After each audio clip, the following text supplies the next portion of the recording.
고맙습니다.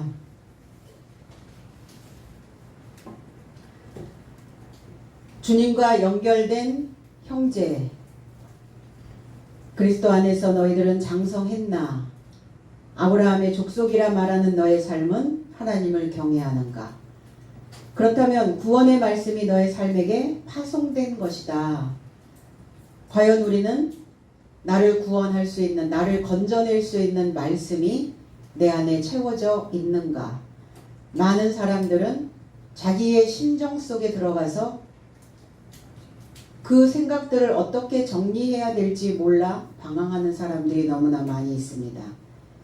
오늘 우리가 하나님 안에서 살아내고 있다면 분명히 산 자가 되어져 있을 겁니다. 그리고 살아있는 자가 되고 그런 자의 하나님이 되신다는 것을 오늘 되새기는 귀한 시간 되시기를 바랍니다. 27절로 30절, 왜냐하면 예루살렘에 거주하는 삶과 그들의 관원 삶이 이분을 깨닫지 못하는 모든 안식일을 쫓아 암송하는 예언자 삶의 음성을 정죄하는 삶이 가득하여 사망의 원인을 하나도 발견하지 못하였어도 예수를 제거해달라고 빌라도를 요구하였다. 그에 관하여 기록되어진 전체 삶을 완성하려는 것 같이 저의 삶이 나무로부터 끌어내려 무덤에 이르고자 두었다. 그러나 하나님은 시체 삶에서 그를 일으키셨도다. 예루살렘에 거주하는 삶, 그리고 관원되어져 있는 삶. 그럼 기본적으로 우리의 신앙은 예루살렘을 향하여 가야 하고, 그 예루살렘과 관원이 되어져 있다는 것은 그냥 일반 평신도의 수준이 아닌 지도자의 삶을 살고 있는 자들에게 메시지를 오늘 바울 사도는 또 주고 있는 겁니다. 예루살렘, 평화의 물이 흐르는 곳입니다. 회복을 위해서 교훈하는 곳입니다. 그리고 하나님께 보답하기 위해, 그리고 내가 지금까지 살아왔던 나의 삶에도 보답하기 위해서 나를 가르치는 곳이 바로 예루살렘입니다. 그리고 예루살렘에 있어야 우리는 우리가 그동안 살아왔던 모든 삶에 대한 배상을 받을 수 있는 곳이 예루살렘입니다. 그러니까 이 신앙인들은 지금 무엇인가 회복되어지고 보답하고 나 자신에게 배상하기 위해서 예루살렘에 지금 거주하고 있는 자들이라는 겁니다. 요나서 2장 9절에 나는 감사하는 목소리로 주께 제사를 드리며 나의 서원을 주께 갚겠나이다. 구원은 여호와께 속하였나이다 하리라 그랬어요. 주께 갚겠다. 이게 예루살렘이라는 거예요. 무엇으로 갚을 것이냐? 내가 회복되어져서 갚는 겁니다. 평화의 물이 내 안에 채워짐으로 갚는 겁니다. 이 기도를 어디에서 했는가? 요나가 물고기 뱃속, 닭으라고 하는 그 물고기의 뱃속, 자궁 속까지 들어갔다는 거예요. 그 닭으라고 하는 물고기 속에 들어가 보니까 그 속은 스올이더라. 그래서 겉은 괜찮은 것 같은데 속은 지옥으로 사는 사람들이. 겉은 물고기인데 속은 지옥, 음부로 되어져 있는 그곳에 들어가서 지금 기도하고 있는 거예요. 요나가. 발등에 불이 떨어진 거죠. 그러니까 인생은 살면서 발등에 불도 떨어져야 될 것 같아요. 발등에 불이 떨어지지 않으니까 안주하게 되죠. 요나도 그게 필요했던 거예요. 그러면 이 음부가 어디에 있단 말인가? 우리의 생각 속에 음부가 있습니다. 우리의 생각 속에는 천국도 있지만 지옥도 있어요. 그래서 생각의 방향을 어떻게 잡느냐에 따라 음부로 내려갈 수도 있고 하늘나라로 올라갈 수도 있어요. 그럼 이 음부는 요나의 음부입니다. 요나 자신 안에 음부 속으로 들어가 버린 거예요. 뭘 추구하며 살았냐? 요나가. 다그라고 하는 물고기는 다곤신과 만납니다. 블레셋의 다곤신. 다산, 다복. 그래서 많은 것을 생산해내는 풍요의 신, 물고기 신. 인생들은 다 그렇죠. 풍요로운 삶을 추구합니다. 부자로 살기를 원합니다. 그래서 요나도 아마 그 풍요로운 삶을 쫓아서 다시스로 간 게 맞을 거예요. 그런데 가보니까 어때요? 가기도 전에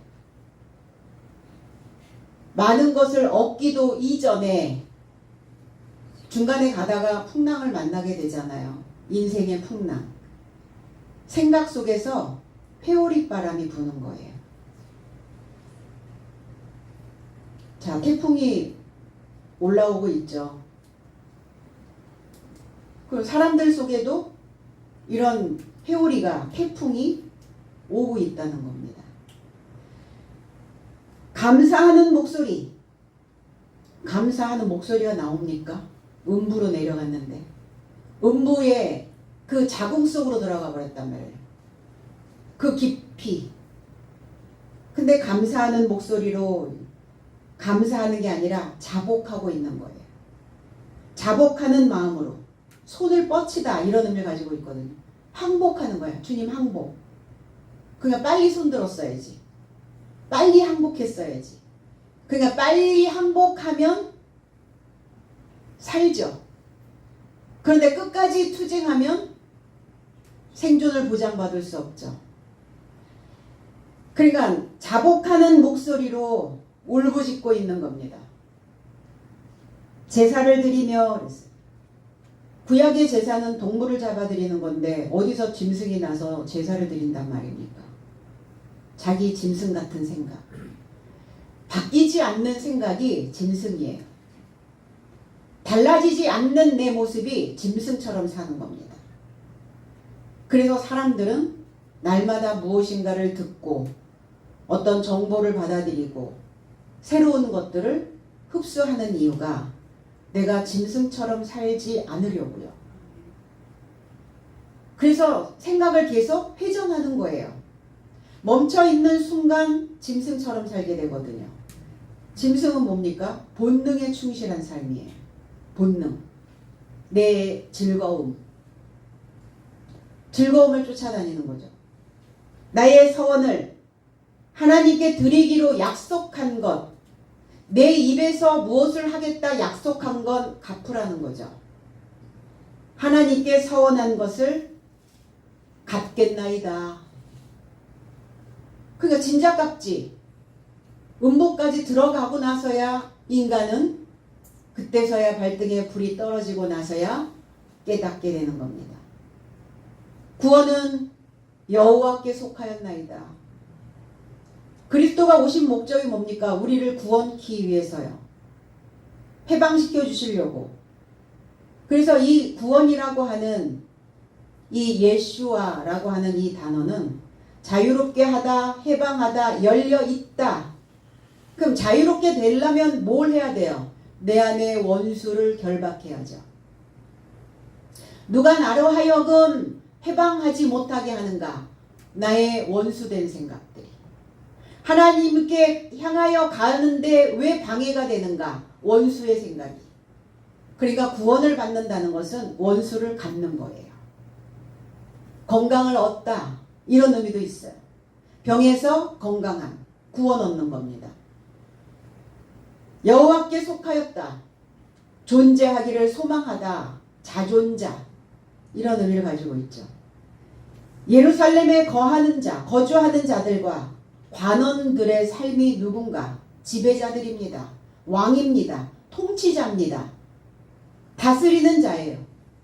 고린도전서 2장 6절로 9절의 원어 해석은 그러나 나의 삶은 완전한 삶 안에서 지혜를 전하고 있으니 이 세대의 지혜도 아니요 폐지되는 이 세대의 통치자의 지혜도 아니니 오히려 비밀 안에 숨겨져 있던 하나님의 지혜를 전하는 것이니 이 지혜를 하나님이 나의 삶의 영광에 이르도록 현세 전에 미리 규정하신 것이요 이 지혜를 이 세대의 통치자 중에 하나도 알지 못하였으니 만일 저의 삶이 알았더라면 영광의 주를 십자가에 못 박지 않았도다.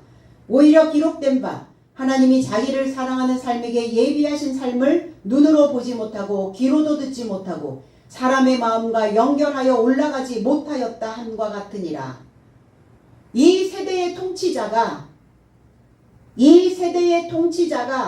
비밀 안에 감춰져 있었던 그리스도 예수의 그 지혜를 전혀 하나도 알지 못하였더라. 그럼 뭐만 하고 있었던 거예요? 종교 행위만 하고 있었던 거예요. 교회만 다니고 있었던 교인이었던 거예요. 성도가 되지 못했다는 겁니다. 교회를 몇 년 다녔으면 적어도 기본적인 개념들은 갖고 있어야 되는데 전혀 안 만들어져 있는 거죠. 현세전에 규정해 놓으셨대요. 하나님의 영광에 이르를 수 있도록 나의 삶을, 그리고 그 지혜를, 그리고 나의 이 세대를 통치할 수 있도록, 성경을 다 알 수 있도록. 무엇이 비밀이란 말입니까? 어디에 감춰져 있단 말입니까? 그리스도가. 문자 속에요. 이 글자 속에 그리스도 예수가 비밀로 감춰져 있어요. 그러니까 이 글자를 열지 않으면 비밀은 영원히 죽을 때까지 모르고 죽는 겁니다. 그래서 사람이 알 수 있도록, 이해할 수 있도록, 깨달을 수 있도록 써놨어요. 창세기는 우리가 알 수 없고 계시록도 우리가 이해할 수 없고, 그럼 이해할 수 없는 글자를 보고 이걸 진짜라고 믿으란 말입니까? 그러니까 그 비밀을 알지 못하고 있는 통치자들이 하는 소리예요. 낮은 수준의 종교 생활을 하고 있는 사람들의 입에서 나오는 소리일 뿐입니다. 다 알 수 있도록, 글자만 열면, 풀면, 이해할 수 있도록, 깨달을 수 있도록 다 그렇게 기록해 놓은 성경입니다.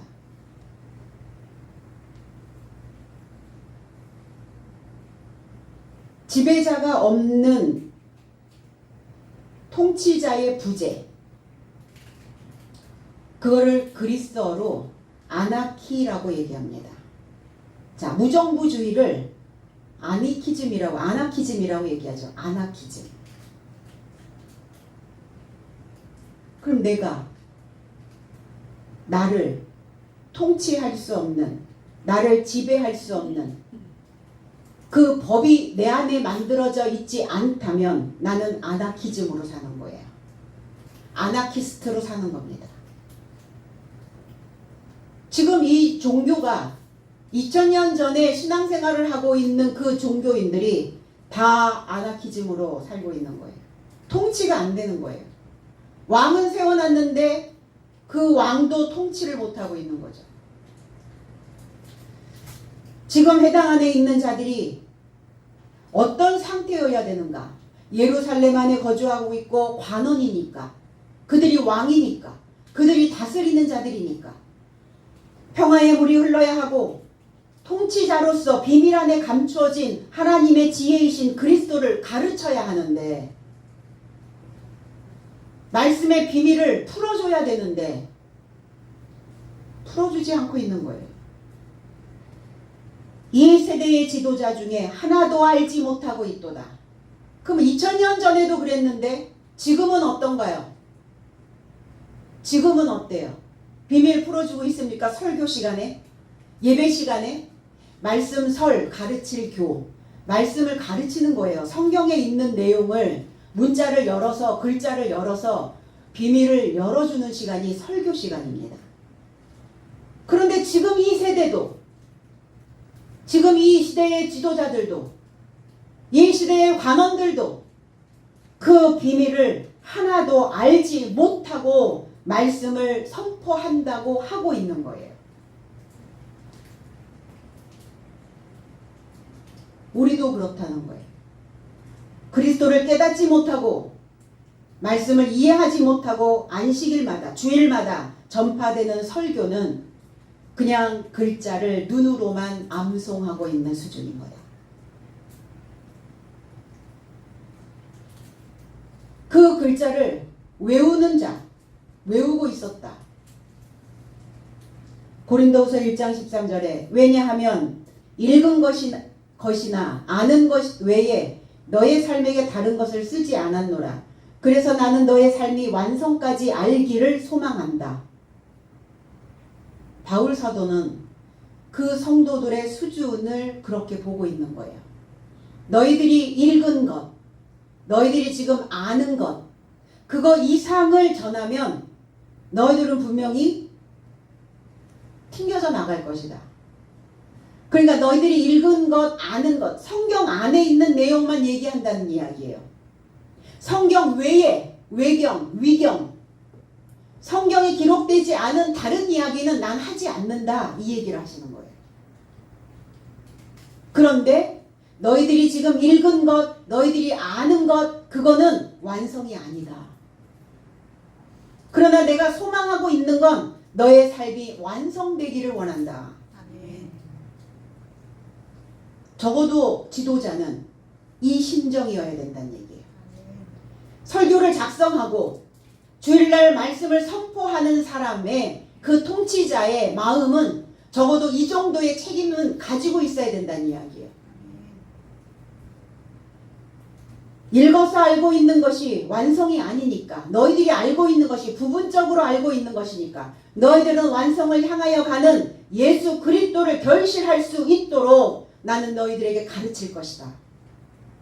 그리고 너희가 신앙 안에서 예수 그리스도를 결실해서 하나님의 자랑이 될 수 있도록 너희들을 신앙생활 하게 만들 것이다. 적어도 이런 각오는 있어야 이게 사역자가 아닌가요? 돈 벌려고 사역자 합니까? 재정 모으려고요? 비자금 만들려고 목자 합니까? 그러면 안 되죠. 다른 사람은 그래도 교회 안에서 목자가, 지도자가, 통치자가 그리 해서는 안 된다는 겁니다. 그럼 썩어요. 종교가 썩습니다. 종교가 썩으면 나라가 망해요. 그 어려웠던 그 시대마다 빛을 낼 수 있는 종교 지도자가 바른 신앙, 바른 생활, 의로움, 정의를 위한 그 신념이 있었기 때문에 지탱해 올 수 있었던 거예요. 물질 만능 시대라고요? 돈이면 다 된다고요? 천만에요. 하나님 나라는 돈으로 못 갑니다. 돈으로 다 되지 않아요. 그러면 차라리 파직을 하든지, 나는 내가 가지고 있는 비자금을 위해서 나는 목사직을 내려놓겠다. 차라리 그러든지요. 나는 내가 지금까지 목회하면서 이 교회를 내 아들에게 세습시켜야 되니까 나는 목사직에서 물러나겠다. 해야죠. 그러니까 이 통치자들이, 이 관원들이 너무 어리석어 있는 거예요. 앞뒤 분간도 못하는 거예요. 그들이 하나님이실까요? 그들 안에 하나님 거주하고 계실까요? 하나님을 경외할까요? 그러니까 바울 사도는 그렇게 한 거예요. 하나님을 믿는 자들아, 하나님을 경외하는 자들아, 하나님을 두렵고 떨림으로 믿고 있다면 너희 통치자들은 이러한 삶이 되어져 있어야 된다. 너희들이 읽은 것, 너희들이 아는 것, 그것이 완성은 아니다. 선지자들의 말을 응하게 하였도다. 가득 채우다. 선지자들의 음성을 깨닫지 못하여 선지자들의 말씀이 채워지게 하려고 그리스도 예수가 십자가에 못 박히신 건 맞는데, 그런데 선지자들의 음성을 깨닫지 못하니까 정죄하였다. 지금 현세에서도 너희 지도자들이 그렇게 행동하고 있다는 거예요. 그럼 지금 역사를 왜 거슬러 올라갔을까? 지금 현세에 있는 이야기를 하기도 바쁜데 뭐하러 지금 히스토리, 그의 역사, 그 역사를 왜 되짚어서 지금 계속 얘기하고 계실까요?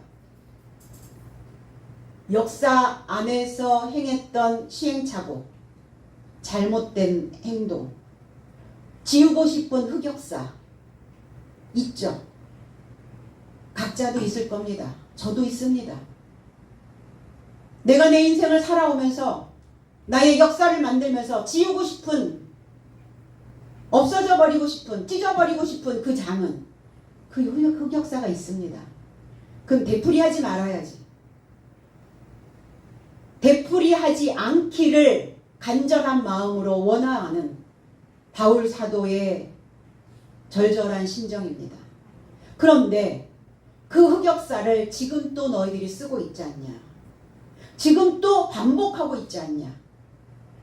그럼 머리가 있다면, 니네들이 머리라면, 우두머리라면 생각해야 되지 않겠냐?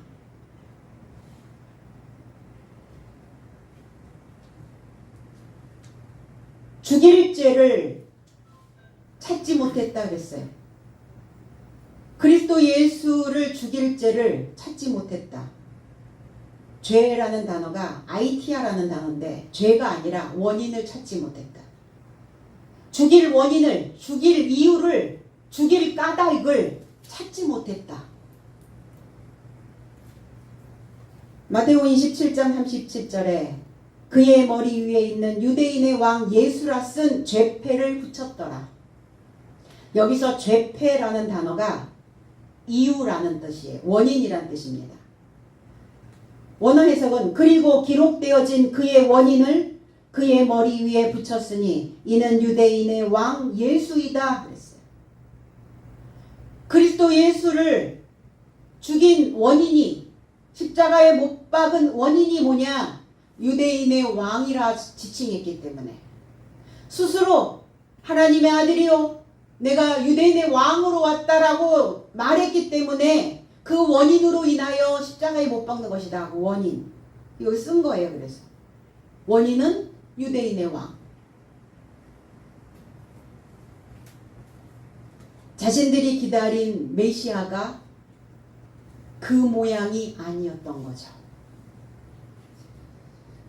그 원했던 지도자상이 아니었던 거죠. 받아들일 수가 없었어요. 근데 또 내가 그다 이러고 나타나셔가지고 다 이게 판을 뒤집네요. 판을. 그동안 이렇게 잘 깔아놓았던, 신앙 안에, 종교 안에서 깔아놓았던 이 판을 그냥 다 뒤집는 거예요. 못마땅했겠죠. 너희들이 표면으로 믿고 있다면, 하나님을 겉으로만 믿고 있다면, 의문에 쓴 증서, 그 의문이란 단어가 문자라는 뜻이에요. 문자로 쓴 증서를 믿고 있다면 너희들은 하나님의 아들이 아니야. 그렇게 선포했었는데, 믿기만 하면 된다라고 말했는데, 그거 아니라고 다 뒤집으니까 눈에 가시였던 거예요. 유대인들이 믿는 하나님은, 그러니까 여기 이 시점에서 유대인들이 믿고 있는 하나님은 그리스도가 아니었다는 것이 분명히 드러난 거예요. 어떤 하나님, 내가 하나님이야 라고 오셨는데도 그들은 그리스도 예수를 믿지 않았어요. 뭐 그리스도 예수를 믿지 않았던 건 삼위일체이신 하나님을 믿지 않고 있는 겁니다. 어떤 신을 섬기고 있었을까? 자기만의 신념, 자기의 신념. 우리도 오늘날, 우리가 이 날까지 신앙생활을 겉으로 믿고 있다면, 바깥으로 믿고 있다면 내가 믿는 하나님도 그리스도 예수가 아닙니다. 바깥으로 믿고 있기 때문에 속이 달라지지 않는 거예요. 속이 달라지지 않으니까 삶이, 형태가 변하지 않는 겁니다. 그래서 그리스도 예수는 우리 속사람으로 오신 거예요. 내가 너희 안에, 육체 안에 오신 그리스도 예수, 나의 생각 안에 오신, 나의 사상 안에 오신, 내 마음 안에 오신 그래서 내 중심을 붙잡고 계시는 하나님. 중심이 흔들리죠. 마음이 요동치죠. 하루에도 수십 번씩 오락가락하죠. 그래서 속사람이 필요했던 거예요. 내 생각을 붙잡아줄 속사람 그리스도 예수. 그분은 기름 부음을 받은 풍성한 지식을 가지고 있는, 그래서 내 중심이 흔들릴 때마다 그 지혜로운 지식으로 내 마음을 묶었던 구원자였었다는 거예요. 빌라도에게 청부살인을 청탁합니다. 빌라도 확고히 하다 이런 뜻이에요. 굳을확, 굳을고. 그러니까 뭐가 하나 이렇게 훅 들어오면 흔들림 없이 견고하게 그거를 그렇게 일처리를 하고 마는. 그러니까 유대인들은 빌라도를 택한 거예요. 그의 성향을 알았던 거죠. 죽여달라, 치워버려라 이렇게 얘기했어요. 없애버려 빌라도에게. 그를 잡아라. 짐승 잡듯이 잡아라. 가능한 일입니까? 종교 지도자들이 있었어요. 우리나라에도.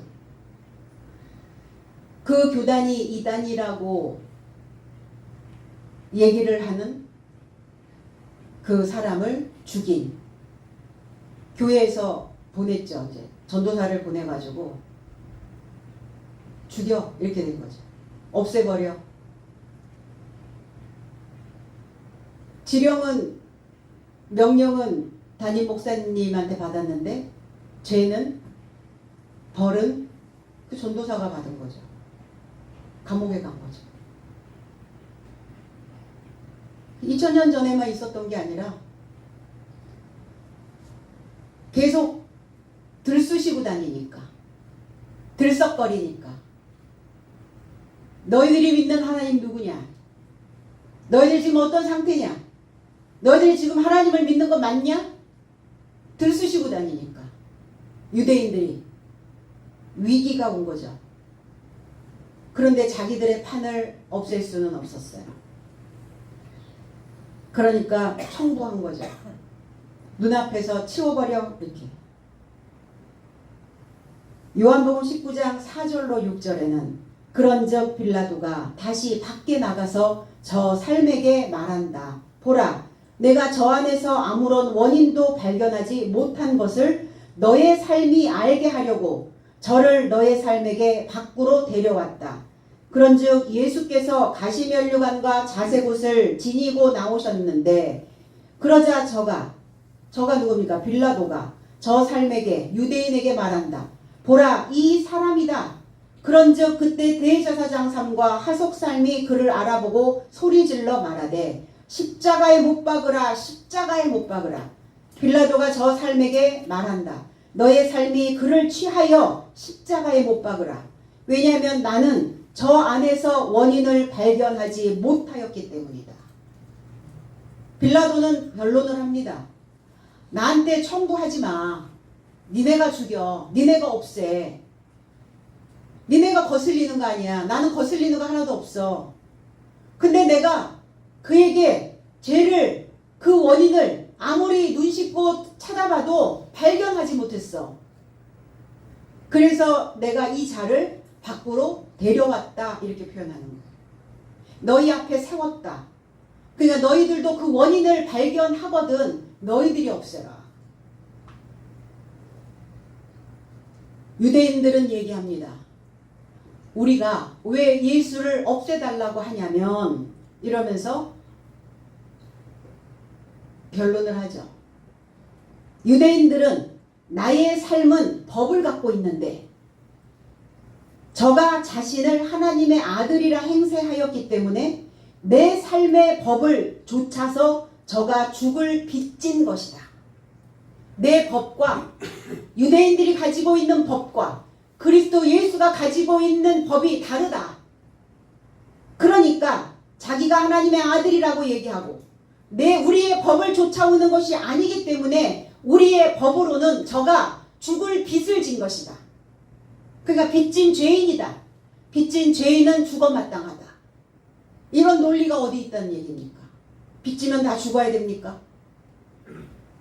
자기들의 법을 받아들이지 않았기 때문에 빚을 진 죄인이란 얘기예요. 그러니까 유대인들이 치워라, 치워라. 저를 십자가에 못 박아라. 빌라도는 내가 너의 왕을 십자가에 못 박으랴? 또 이렇게 물어봅니다. 거기에 대제사장이 이렇게 얘기하죠.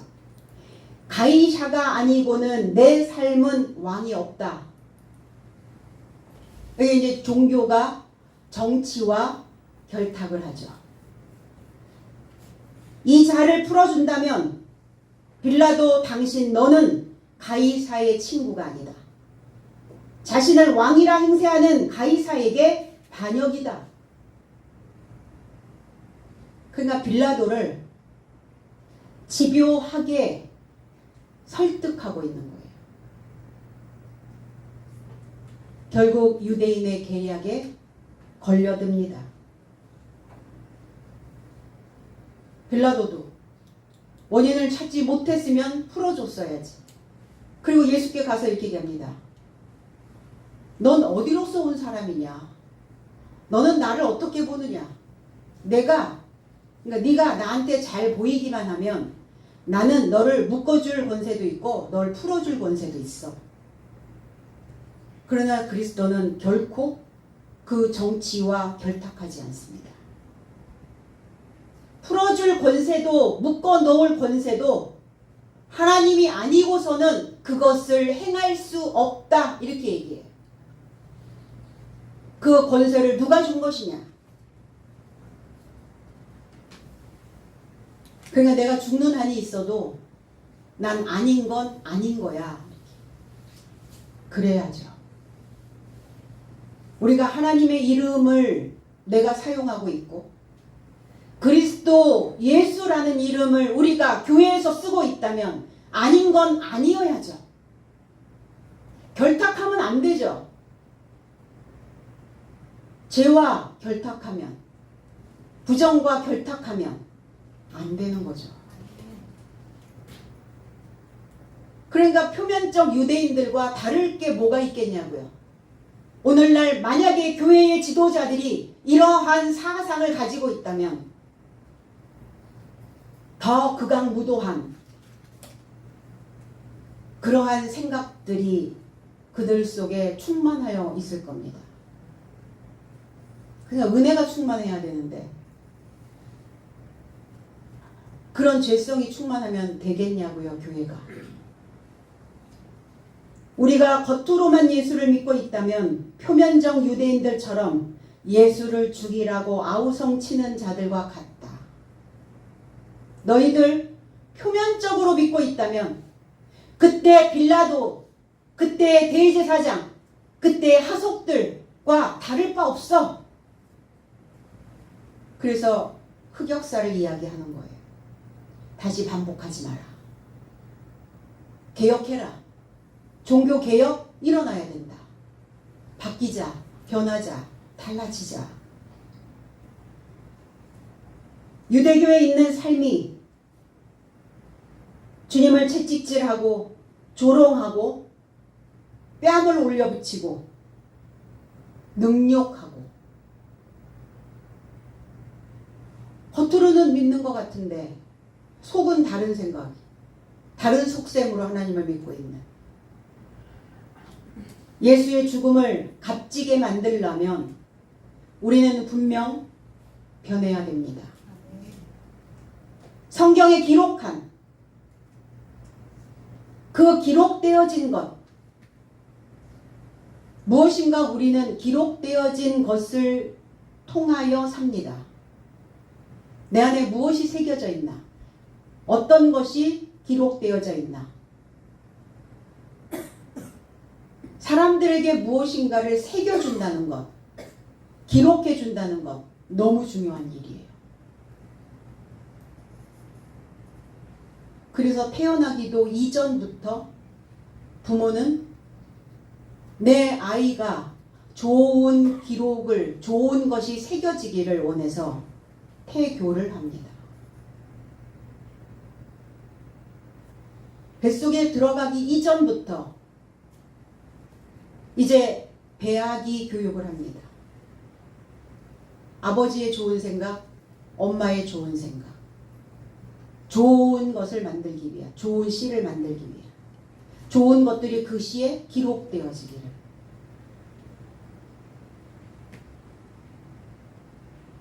우리는 무엇을 기록하며 하루를 사는가?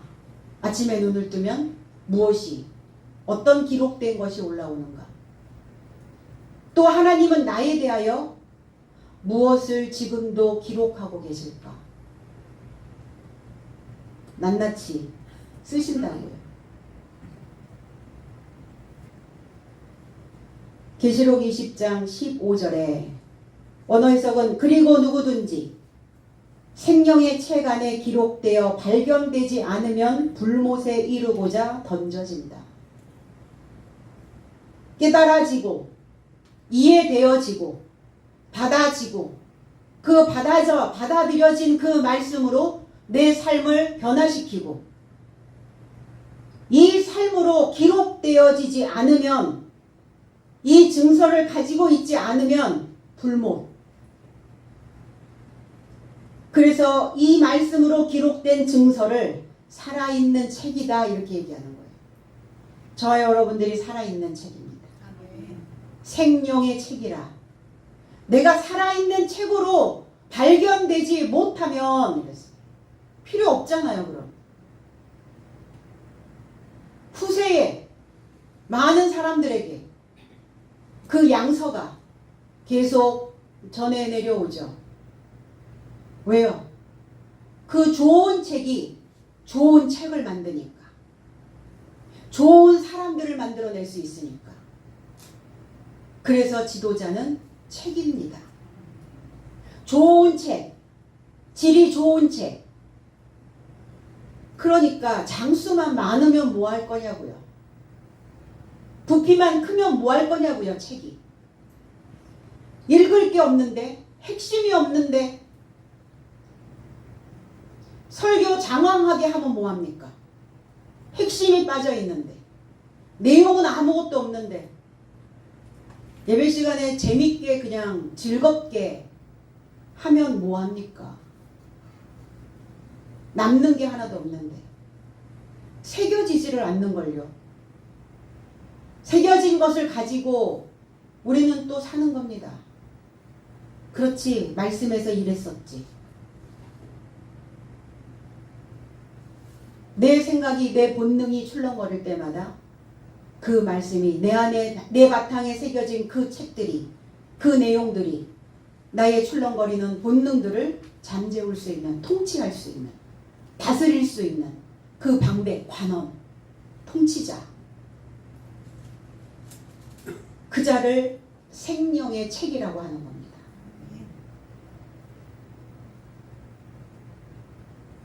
그래서 마지막 아담으로 오신, 최후의 아담으로 오신 그리스도의 살려주는 영에 이르게 되어야 그 살아있는 책으로 기록되어질 수 있고, 그리고 하나님께 발견되어질 수 있고, 또 사람들에게도 살아있는 그 영을 줄 수 있는, 그래서 많은 사람들을 그 살아있는, 살 수 있는, 잘 사는 방법을 소개할 수 있는 책이 되는 거예요. 잘 살 수 있는 비결. 주님은 내가 길이다, 내가 진리다, 내가 생명이다, 난 살아있는 영이다. 잘 살 수 있는 방법을 내가 너희들에게 주려고 왔어. 믿으셔야죠. 그리고 믿어도 되는지 알아보셔야죠. 믿어도 될 만한 사람인지 알아보고 믿으셔야죠.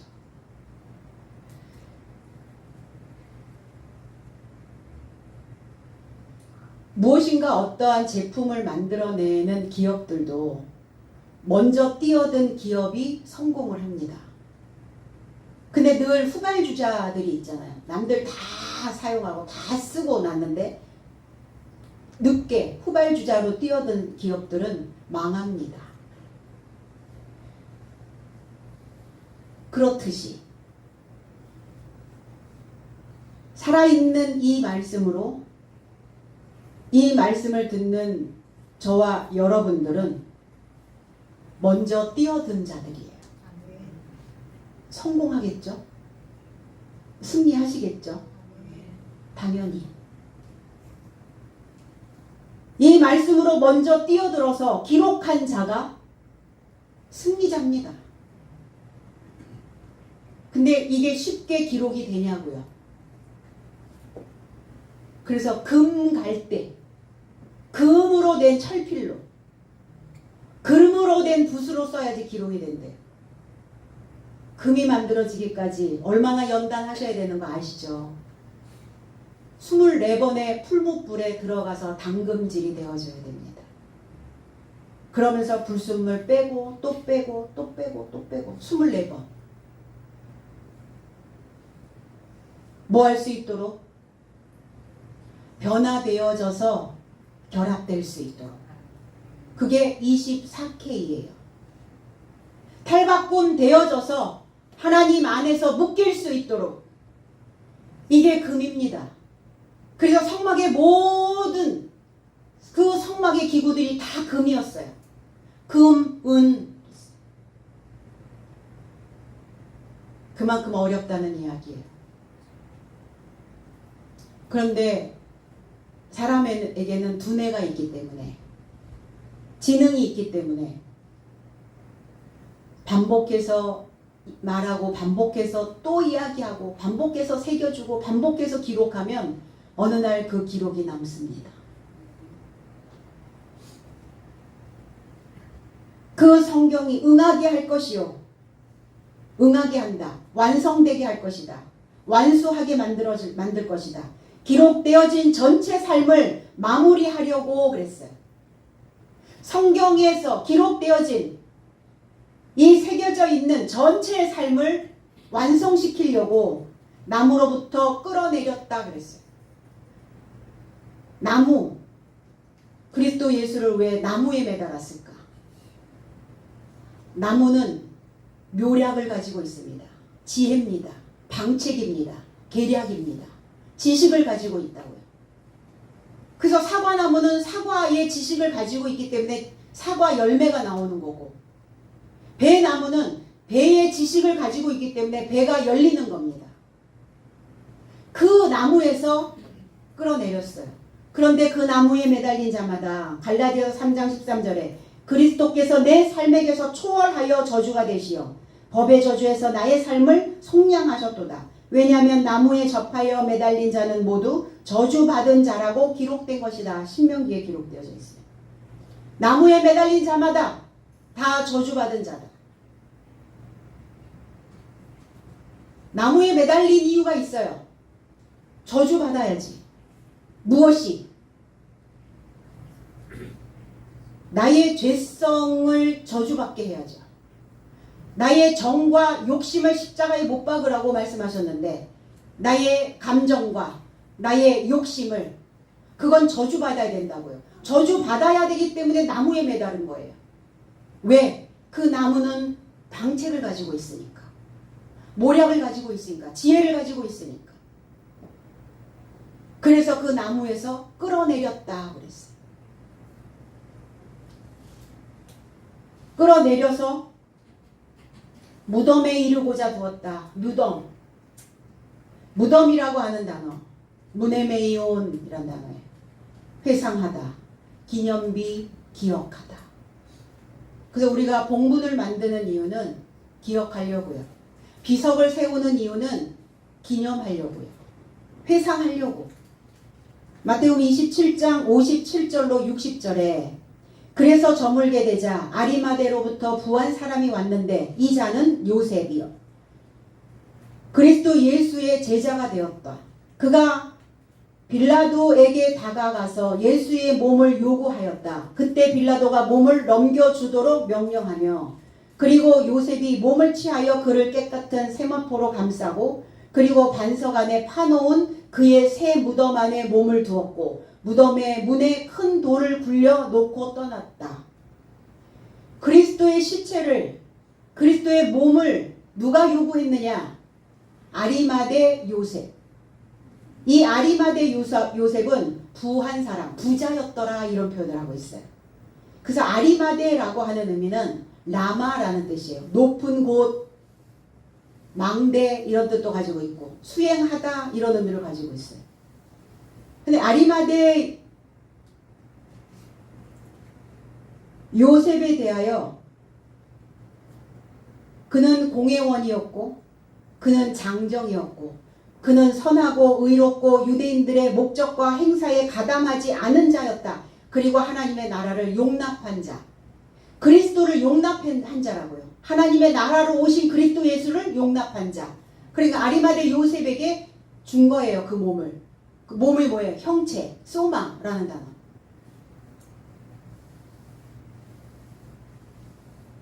그 무덤이 뭡니까? 그 무덤이 어디에 있습니까? 사도행전 2장 29절에는 장정 형제 삶이여 내 삶을 향해 족장 다윗에 관하여 솔직함에 결합하여 언급함이 합당하다. 그도 생을 마치고 장사되어 저 무덤이 이날까지 너의 삶 안에 있다. 우리가 무덤이라고요. 내가 뭔가를 기억하잖아요. 뭔가를 회상하잖아요. 그 기억하고 있는 것 자체가 무덤이라고요. 옛날 것을 기억하든 현재 것을 기억하든 그 무덤 안에 다 저장해놨다고요. 우리의 뇌가 무덤이라고요. 기억 소자가 우리의 뇌 속에 있단 말이에요. 그래서 우리 뇌에 해마가 고장나면 기억이 저장되지가 않잖아요. 연결이 끊어지면 기억할 수가 없잖아요. 그 옛날 것만 기억하는 거죠. 죽은 삶에서 살리셨다 그랬어요. 일어나게 했다고요. 소경된 자에게 눈을 뜨게 하고 자 살리셨다. 에게이로 일어나게 하셨다. 부활이란 단어입니다. 이 단어가 자고 있는 자에게 일어나게 하고 소경된 자에게 눈을 뜨게 하고 병든 자를 건강하게 하고 모든 기능을 모아서 나를 일으켜 세우는 것 부활이었어요. 하나님께서 일으키셨다고요. 그리스도 예수를. 로마서 13장 11절로 12절에 그리고 너희가 이때를 알지니 벌써 우리를 잠에서 깨어나게 할 시간이다. 왜냐하면 지금은 우리의 구원이 믿었을 때보다 더 가까웠음이라. 밤이 지나고 낮이 가까웠으니 우리가 어둠의 일을 벗고 빛의 갑옷을 입자. 나의 때가 가까이 왔다고요. 나의 시간이 왔다고요. 분명히 말씀을 알고 믿어야 구원이라는 거예요.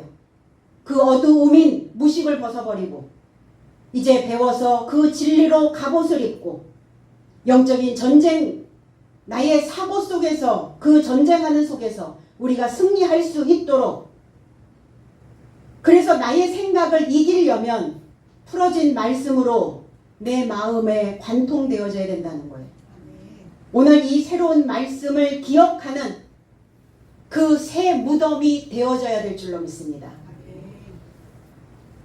해석된 이 말씀들이 나를 새롭게 하고 내가 새롭게 되어졌다면 그 새로운 말씀을 기억하는 그 무덤에 그리스도 예수는 오실 것이고 그리스도 예수가 오신 그 무덤은 하나님의 형상으로 창조되어지실 것입니다. 그런 날이 이 날이기를 예수 그리스도의 이름 안에서 축복드립니다. 기도하겠습니다.